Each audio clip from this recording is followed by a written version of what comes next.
What's up FPL gaffers, welcome back to my channel for another FPL video. The aim of today's video is to get to 50 likes. If you get to the end of the video, please hit that like button down below. If you're new around here, please consider subscribing and help the channel. Hit the subscribe button down below. And I have prepared a wildcard draft for you today. But before I take you through that wildcard draft, I have been asked a question whether it is worth it to take a -4 for Cody Gakpo to Bruno Fernandes. Now, I would say if you're a patient manager, it just depends on how you play the FPL game. If you're aggressive and you cope with Bruno Fernandes blanking and then you've taken the -4, go for it. If not, if you're like me, play it patient. Hold on to Cody Gakpo. He can come up with returns. There's no minutes threat from Luis Diaz anymore. So I would say keep hold of him. I know Bruno Fernandes now with a lot of wildcards active or free hits active, Bruno Fernandes is becoming quite a popular player. The only thing I would say with Bruno Fernandes is he's not playing in that cam or number 10 role where he would get more attacking returns, but the minutes are secure for Bruno Fernandes. He is playing in a slightly deeper role. He's on penalties. When that Manchester United team sheet comes out, you do not need to worry about Bruno Fernandes. But if you want to take a hit for him, if you're playing for overall rank, be aware, you're rest assured you will start on a red arrow. Do you want to take that risk? It is all down to you. At the end of the day, you're the one hitting the confirm transfers button on your team. I'm only giving you the advice. With Cody Gakpo, the minutes also are now secure. With Liverpool as well, no minutes threat for Cody Gakpo, because at one point Hugo Ekitike was rumored to play from the left, but now that Ekitike is suspended with that silly yellow card against second yellow card against Southampton, after scoring, taking his shirt off and then getting sent off with a second booking, looks like Cody Gakpo's minutes are also secure. The only drawback is he's not on penalties, but the minutes will be secure for Cody Gakpo. He does tend to play about 80-85 minutes, which means he's there longer on the pitch. Same with Bruno Fernandes. If you've used your free transfers to get Man City players in, that is your plus point. Not many people have doubled up on Man City players. That could be your plus point and get you to climb up the ranks. Now also, the second question was whether if you do not take the -4 for Bruno Fernandes this game week, whether it would be viable to save Cody Gakpo and then use Cody Gakpo transferred out for Saka next game week. For that, my simple answer would be not yet, only because Saka has just come back from injury. Arsenal will not look to force Saka back to play 80-90 minutes in a game. They will slowly monitor him, get him to play 45-50 minutes, even 60 minutes, and then replace him. Of course, with Madueke now injured for 2 months, they do not want another injury in that winger position, so they will try and get as much as they can to get Saka to play less minutes but build his fitness at the same time. Also, it is worth noting that Saka is not on penalties anymore. It is Victor Gyökeres who will be on penalties. So it is not as essential to force Saka back into the team just because he's come back from injury. It will take him time to get back to full fitness. Of course, Saka lowly owned could be a good differential, but at the moment where transfers are very crucial, I wouldn't want to spend a transfer getting Saka in and then the recurring injury occurs again and then you wasted a transfer getting Saka in and then you have to transfer him out because he's dropping in value or dropping in price. That is all for the Cody Gakpo to either Bruno Fernandes for a -4 or wait to drop Cody Gakpo to Saka next week. I will take you now through a wildcard draft that I have prepared for you for this game week. This is for those managers who are not hitting the wildcard button, saving the wildcard for the international break, which might come along with some injuries to some key players in your squads. I would of course love to do that. That's why I went early with my two free transfers to catch the price change. Unfortunately, if you've not noticed just yet, Haaland has been yellow flagged. I was looking to hit the triple captain button, which is why I didn't wildcard this game week. It has now made me take a step back and think whether I want to hit the triple captain button. If the yellow flag disappears before the deadline, then I will be very tempted to hit that triple captain button. But if not, I'm happy to just captain him and see where that takes me. Also, I am slightly tempted if Haaland is still yellow flagged. I might just use my wildcard, pivot back to Salah, and then have my free transfers back again. If I've got my research right, I might get 2 free transfers next game week just because I've used my wildcard to then, whenever Haaland's fully fit, to get him back in. Now, this is a free hit draft that I have prepared for you. As you've seen in my last video, this is completely different to the wildcard draft, only because the free hit draft or the free hit team will last you only for this game week, and then you will go back to the team that you had in your previous game week. So with the free hit draft, I have gone with Donnarumma, who is playing Burnley at home. Of course, not much to be said. Burnley attacking wise, not sure if they will be able to penetrate this City defense, and then Donnarumma, a giant figure in goal. Let's see how that goes. I have gone with Donnarumma, especially because Raya is also playing Newcastle away. So because it is a 1 week punt, the free hit is a 1 week punt, I have gone with Donnarumma in goal and Dubravka as the reserve keeper. He is playing, of course, Man City away. So not ideal to have Dubravka in the playing 11, which is why easy choice, put Dubravka on the bench, play Donnarumma in your starting 11.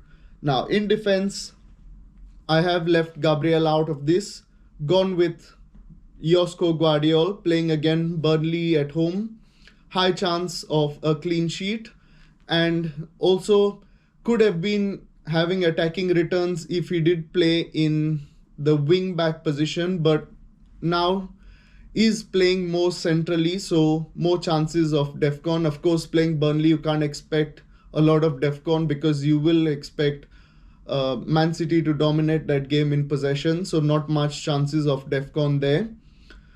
My next pick is Anderson, Aston Villa away.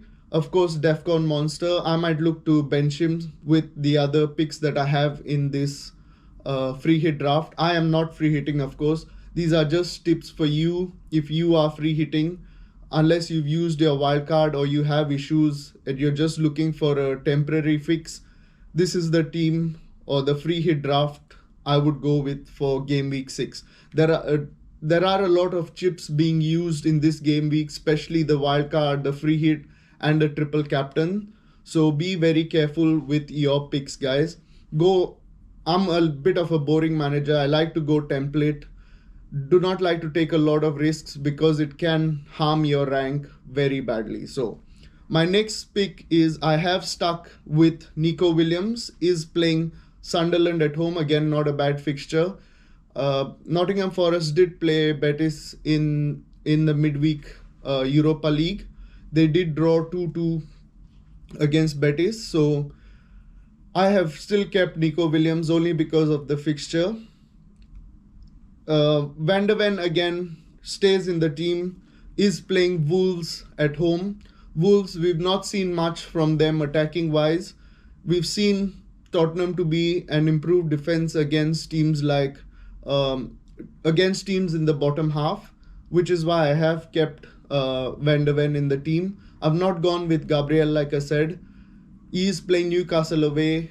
Newcastle again a strong side as well. So I have kept Gabriel out of this draft. And my last pick for this free hit draft in defense is Senesi. Again, defcon monster, not a bad fixture, and Leeds away. May get you defcon points. I would expect it if he was in my free hit team or my wildcard team. So I have added him into this free hit team. My next pick in midfield is Enzo Fernandez. With Cole Palmer being out, looks like Enzo Fernandez is on penalties for Chelsea. He is playing Brighton and Hove Albion at home. I think the next two fixtures for Chelsea are at home. It doesn't matter the next two fixtures because free hit lasts only for one game week. So because Cole Palmer is an injury doubt, I have put Enzo Fernandez. I prefer someone who plays the 90 minutes again on penalties. So Enzo Fernandez makes this free hit team. My next pick is Bruno Fernandes, playing Brentford away, again secure minutes on penalties. Like I said earlier, not happy that he's playing a bit further behind than he should be playing, but happy to have Bruno Fernandes. Of course, when he does make points, the points are big, but when he blanks, he comes up with a 2-pointer. I'm happy to have Bruno Fernandes in my team, which is why he also will make the free hit draft playing Brentford away. My next pick is Kudus, one of the Tottenham attackers that seem to be secure for minutes again. None of the others I have seen, even Xavi Simons last game week got benched. So I thought, let's go with someone who you do not have to worry about when the team sheets comes out, whether he's playing or not. Kudus seems like one of them in that Tottenham side. Playing Wolves at home, so I've gone with Kudus in this free hit draft. Now my next pick has been a bit of a differential compared to the wildcard draft. It is Iliman Ndiaye. Playing West Ham at home, could have attacking returns. I think for Everton, if I'm not mistaken, and I've got the data right, he is on penalties. So if Everton were to get a penalty, Iliman Ndiaye might take them. There might be threat from Jack Grealish as well, but Iliman Ndiaye makes this squad in that slightly cheaper budget. And my last pick in midfield, nothing much to talk about. It is Antoine Semenyo, playing Leeds away. At this point, if you do not have Haaland and have Antoine Semenyo, or you do not have Salah but have Antoine Semenyo, I think Semenyo could be a good shout for captain apart from Erling Haaland or Mohamed Salah. But again, it is all on you. If you choose to make Antoine Semenyo as a captain, it is a big differential. If you're chasing points or you're chasing your mini leagues, Antoine Semenyo could be a good shout. I wouldn't go against Erling Haaland if he's fit or Mohamed Salah for captaincy. But of course, they're playing, Mohamed Salah's playing Crystal Palace away. Crystal Palace unbeaten in the last 13 or 14 matches. Will be a tough match for Liverpool. So it is all on you, FPL managers. If Erling Haaland, if the yellow flag disappears from Erling Haaland, he is more likely to be my triple captain. If the yellow flag is still there, I may use the wild card, or I may just captain Erling Haaland and see where that takes me. In the attack, I've gone with João Pedro, playing his old club Brighton and Hove Albion at home. Expecting João Pedro to score because he blanked in the last game week after the red card, playing with 10 men very early in the game. João Pedro, very highly owned, does stay in the squad. Erling Haaland, yellow flagged, has a back issue. Pep Guardiola did say before the match against Huddersfield that he hadn't trained.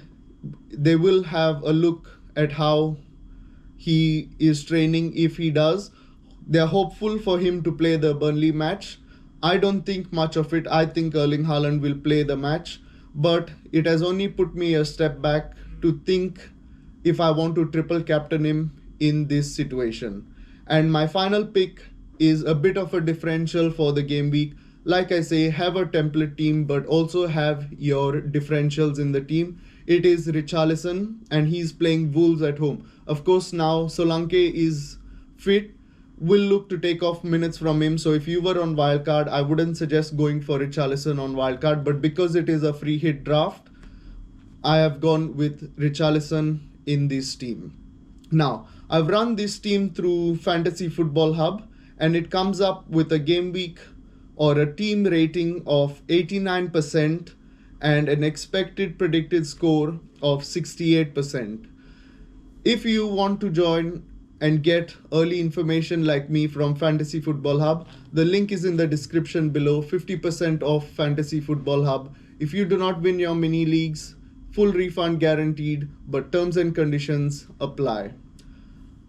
That is all for today, guys. Please help the channel. Hit that like button, hit that subscribe button, share to as many FPL gaffers as you can, and I will catch you tomorrow for my team selection video. Peace.